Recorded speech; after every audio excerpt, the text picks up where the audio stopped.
Welcome back, Sebastian here, and today I'm going to be doing my power rankings for the 2023 Formula One United States Grand Prix. So starting right away in 20th place, dropping 2 positions. Now, maybe a bit controversial to move this driver to the bottom of the board, but another not great weekend for Sergio Perez. So out-qualified in both qualifying sessions, had the opportunity to out-qualify Verstappen for the main Grand Prix in the sprint. Wasn't able to really make up that many positions, didn't get on the podium. In the main Grand Prix, didn't get on the podium either. Was lucky with the disqualifications, I'll talk about that a bit later, to get promoted up to 4th place. But still, not a particularly good weekend. And with the 2 drivers below him previously having pretty good weekends, I decided to move Perez down to 20th place. Number 19, dropping 3 places from the last time he was on my power rankings, is Daniel Ricciardo. Ricciardo, not a bad weekend. I don't think a bad weekend, but still, I don't think he had a great weekend either. Split qualifying with Tsunoda, and in the did beat Tsunoda in the sprint, but in the main Grand Prix, of course, had a lot of damage, things out of his control that contributed to him having a pretty poor pace, as well as not starting on that one stop, or basically the team just trying to go on the one stop strategy, which didn't work at all in the end. Now, 18th, 2 of our movers from the bottom, moving up 2 positions. First point in Formula One is Logan Sargent. So, great achievement for him, getting his first points in Formula One. That basically gets the monkey off his back. And for Sargent, bit of strange circumstances. Of course, benefited from Alonso, Piastri, Ocon all not finishing, and then Leclerc and Hamilton not getting disqualified. So quite a bit of luck getting that first point. But that being said, this weekend he was much closer to Albon in both qualifying sessions. Actually, no, not in the qualifying sessions, but much closer to Albon in the race today, which is a really good step forward, especially his first time at this circuit, which is always difficult. Number 17, dropping 4 positions, is Kevin Magnussen. So, not a great weekend for Magnussen. Split qualifying with Hülkenberg, and then lost both races against Hülkenberg in the head-to-head there. So overall, not a particularly good weekend. And I think as well, it was quite a few positions behind as well. So overall, not a great weekend. So I've dropped Magnussen down 4 positions. Number 16, moving up 3 positions, is Lance Stroll. So for Stroll, qualifying was much closer to Alonso than it had been the last several races. About 10th in sprint qualifying, 3/10 in the main qualifying, much better than the 2.5, 1.2 seconds it was previously in Qatar and Japan. And then, of course, starting from the back in the main Grand Prix from the pit lane, made his way through the field pretty well. Of course, was behind Alonso the whole time, but that being said, we're still very, very close to Alonso's pace. Would have, of course, finished 8th, not 7th, if Alonso hadn't finished, or if Alonso had finished, but still some 6 much-needed points for Stroll on the board today.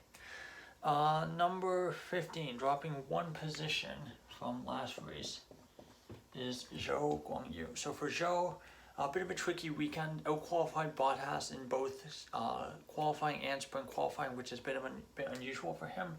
And then, unfortunately, was behind Bottas in both the sprint and in the race. So the 2 races not particularly going his way, also well outside the points. I think the Alfa Romeo really struggled with the car setup today. They were slower on race pace than the Alpha Tauris. Even the Haas, I think Hülkenberg finished ahead of both in the sprint and the main Grand Prix as well. So not a great weekend for Zhou. Number 14, moving up 2 positions, is Nico Hülkenberg. So for Hülkenberg, like I mentioned, pretty good job against Magnussen at the United States Grand Prix. Doesn't get any points, but I think the race pace was a bit stronger than it had been. So hopefully those upgrades that Haas brought has really improved the pace in the races. I think the 1 lap pace is not terrible. You know, Hülkenberg can get into Q3 from time to time, but it's really about trying to find a platform that can allow them to take that performance from qualifying and continue to have that kind of level of performance in the races. Number 13, dropping 3 positions. Now, for Ocon, number 13, he was actually behind Gasly in all 4 competitive sessions, so both qualifying sessions, both races. Obviously, with the race today, it wasn't really his fault. Had contact with Ocon with Piastri on the opening laps. Not a whole lot he could do, but still, other 3 sessions, he was all behind Gasly. And I think it feels like Gasly, the second half of this season, has really started to have the measure of Ocon. Not by a massive margin, but consistently has been slightly better than Ocon through the second half of the season. I think really showing that he's really embedded himself in the Alpine team and is really starting to get to grips with the different machinery that from what he was used to at AlphaTauri. So, of course, Ocon, not great news heading into next year, which is a contract year for almost half the grid. So for Ocon, he's going to really want to step up his performances for the end of the year into next season. Number 12, dropping 1 position. Not a bad weekend for this driver. A bit of an unusual one. Getting out-qualified by Zhou twice, but then, I thought the races was pretty good. I don't think the Alfa Romeo really had the pace to get points, was quite a bit slower than the AlphaTauri and the Haas. But still, Bottas kept it clean and beat Zhou, which is really all that he can be doing. Number 11, epic weekend for this driver. Really excellent drive, and of course, getting the fastest lap of the race and moving up 4 positions in my power rankings is Yuki Tsunoda. So for Tsunoda, really strong performance in qualifying and in the race. Just a really good strategy as well. Of course, sticking with that 2-stop strategy, not the 1-stop strategy horror show that a couple of the cars tried to do. Of course, kind of benefited from the misfortune of others to be able to move up to that 8th place. But still, he was going to get 2 points before the disqualifications. But still gets, let's see, she got 4. Yeah, so 5 points total. So that's a pretty good result for Tsunoda. Number 10, moving up 2 positions. Really good weekend, really good haul points for this driver. And that is Pierre Gasly. So gets points in the sprints in the Alpine. That's obviously a pretty good result. It's never a guarantee with that car that you're going to be able to get points, since they're usually hovering around 7th, 8th, 9th, 10th positions. And then the main Grand Prix got a really good 6th place result. Of course, benefited from the disqualifications, but still had a really good result. And also, honestly, was not that far behind Russell in the Mercedes, which is definitely a much faster car. Of course, kept Stroll at bay, and I think a car that was better on race day. But of course, being able to make those setup changes where the other cars weren't able to do so, not surprising that they were able to fix a lot of the problems with their car. But still, for Gasly, really good weekend at COTA.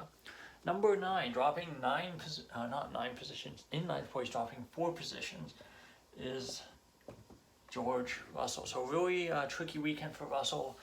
Clearly the slower Mercedes driver all weekend. I'm pretty sure out-qualified in both sprint qualifying, and obviously beaten in the sprint and the race. Don't know if it was a setup issue, just wasn't happy. If he wasn't happy with the setup. Of course, only having 1 practice session means that drivers are really limited with what they can do, and if things start to go wrong in practice, their entire weekend's basically over. I remember Gasly at Baku basically did 2 laps of practice, and his weekend was an absolute write-off. Was like miles off in every session, simply because they couldn't make changes to the car.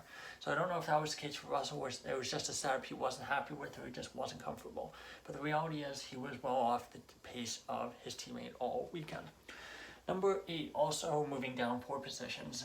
It feels a bit harsh to move this driver down 4 positions, but very few laps completed in the race, in both races. And for Piastri, I think in qualifying really showed that he was kind of a step behind Norris. And that was something that he had been on the track, so he's comfortable. Qatar, Japan, for example, he's shown that he's able to be basically neck and neck with Norris. But this was a weekend where he would clearly show that he was just a little bit a couple steps behind. In the races, I'm not really sure if how that would have manifested itself, just because we weren't able to see what he could do. But for Piastri, not a great weekend overall, so I've moved him down 4 positions. Number 7, staying in the same spot as last time, is Fernando Alonso. So, okay result, I would say. Performance-wise, I think out-qualified Stroll both times. That's what he needs to be doing. Of course, the gap was smaller, and of course, first time this season being knocked out in Q1. But still, I think the car was awful on Friday, so I don't really blame Fernando too much for that.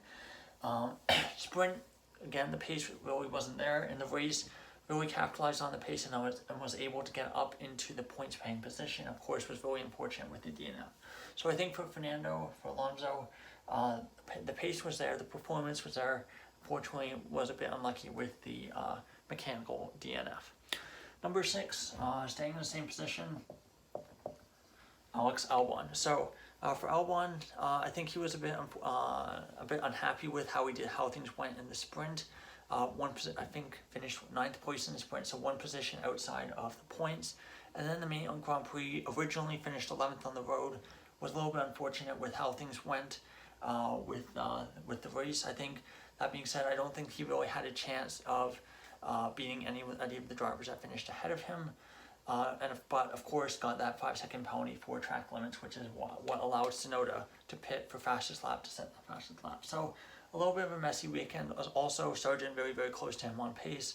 So that being said, I decided to keep him in the same spot. Number 5, moving down 2 positions,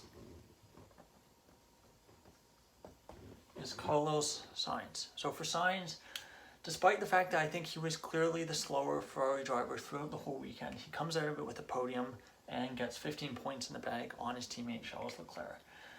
But I think just ignoring, not necessarily ignoring the points, but if you look at all of the sessions, all 4 competitive sessions we had, his teammate was clearly faster than him. He didn't really have a particularly good both qualifying sessions.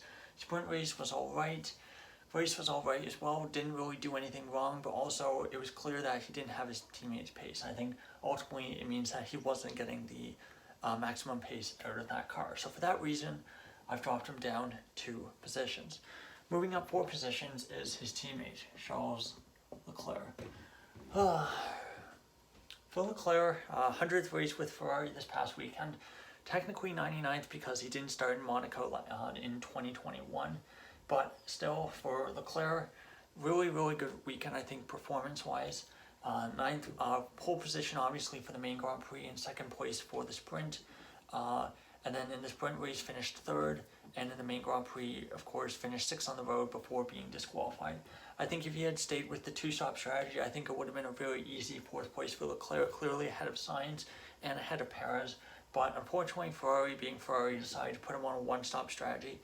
Not sure what in their simulations led them to make that decision, but still for Leclerc, I think looking at everything, I think he did, in terms of performance, have a really good weekend. Of course, that disqualification for the plank wear didn't make things any better on the surface of things. But for Leclerc, 4th place in my power rankings. Number 3, moving up 6 positions, is Lewis Hamilton. And maybe I was being a bit, hasty moving him up that many positions. But I do think that he generally had a really, really good weekend. Much faster than Russell through qualifying. In the sprint race, got 2nd place there. Had 2nd place on the road, almost the win. I know Verstappen was dealing with quite a few brake issues, and other stuff was going on. So, but that being said, on the road, he looked like a very, very, very good driver. This past weekend at Coda, much better than Russell. So I think, given all of that, it's justified to moving up. I'm justified moving him up into 3rd. Of course, speaking just on the DNF, on the disqualification, they pick 4 cars randomly. It's weird that it was the 3 podium cars plus the pole sitter. But still, they pick 4 cars to do the random plank check on, just to make sure that they're not running too hard to the ground, have too much plank wear just because of safety reasons. And of course, with these technical regulations, as much as we don't like it, they're very black and white. If you break the rules, you're disqualified. If you don't break the rules, you're fine. And it's not like the sporting regulations where there's like a gray area where they can say 5-second penalty, 10-second penalty, stop-go penalty, a fine. right? Unfortunately, with the technical regulations, it's very much a black and white, just like Hamilton getting disqualified from qualifying in 2021. So I understand the rule. I do think, the one thing kind of blind spot I think that with this weekend kind of exposed is that they only checked 4 cars. Half the cars, so both Leclerc and Hamilton, failed the plank test and got disqualified.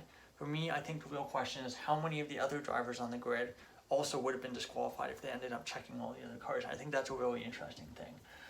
I think, given the fact that the two Mercedes, the Mercedes and the Ferrari, both failed the test, I think, you probably should have checked both Sainz and Russell, but unfortunately the way that the rules are written, that's not the case. They just checked the 4 and that's it. So unfortunately for Hamilton, unlucky that he got disqualified. First time in a very, very long time that someone's been disqualified because of this plank wear issue. And also, it reflects badly on the Mercedes team as this was ultimately their mistake. Someone took some photos. I don't know how accurate they are, given that, with the ride height changes of a car in these high-speed corners, the height of the car can change. So obviously they could be picking like very specific photos to try to make a point. But the Mercedes and the Ferrari were running much closer to the ground. The Red Bull and the McLaren were running quite a bit higher. So I don't know how much that contributed to the pace this weekend, but there was a good chance that running that much lower to the ground did contribute to Hamilton and Leclerc getting disqualified, given that running closer to the ground means that you're going to have more contact with the ground and therefore more plank wear.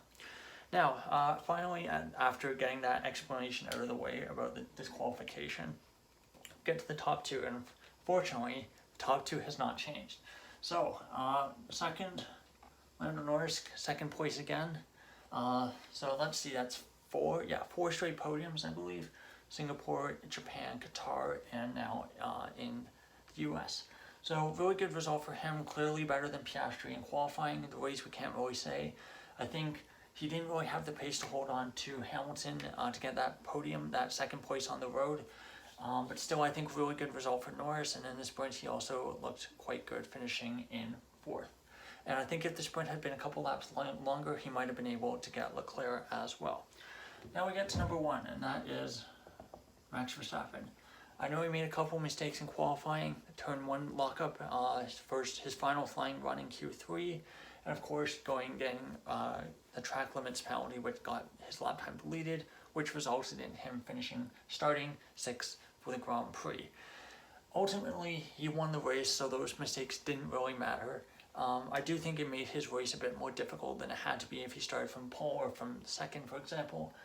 Of course, the other big talking point with Verstappen was the brake issues. We haven't really seen what exactly the issues were. I don't know if Red Bull will say anything, but if they do, I expect it would be some point this week. But still very impressive from Verstappen that despite the fact that he was obviously managing an issue, that clearly showed in the lap times as Hamilton was started gaining on him, half a second a lap towards the end of the race.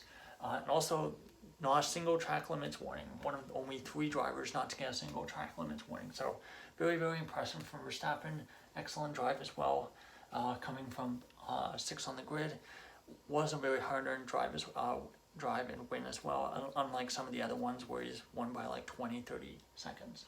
So that's all for my power rankings. Of course, we have the Mexico Grand Prix this coming weekend, so it'll be pretty exciting. Home race, of course, for Checo. So thank you so much for watching, and goodbye.